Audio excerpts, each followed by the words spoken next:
Hinahanap ang isang batang lalaki na aksidenteng nahulog sa Tulyahan River sa Malabon. Ang bata naglalaro raw ng mahulog sa ilog.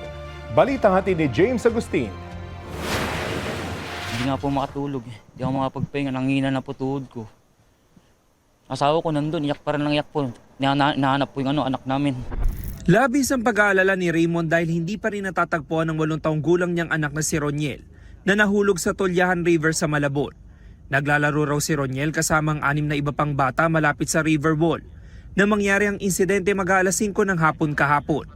Nasa trabaho noon si Raymond habang ang kanyang misis ay nag-aalaga sa kanilang bunsong anak. Hindi raw nagpaalam si Roniel sa kanyang nanay. Nakita pa ang bata sa CCTV na nasa labas ng kanilang bahay bago mag-alas 3 ng hapon. Tinawag po yata siya ng mga kalaro niya po eh.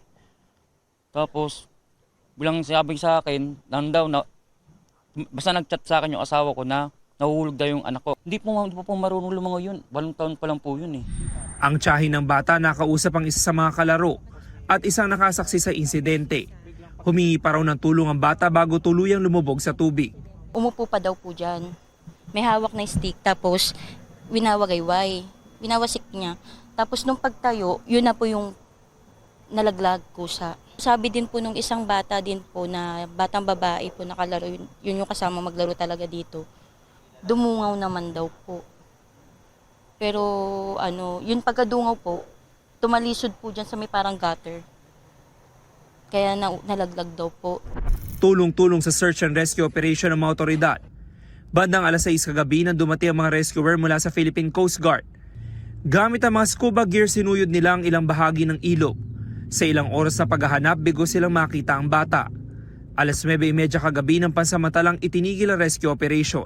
Napakahirap po kasi nung ating Tulyahan River dahil kita naman po natin maitim. So pag maitim po yan, madilim yung ilalim ng tubig.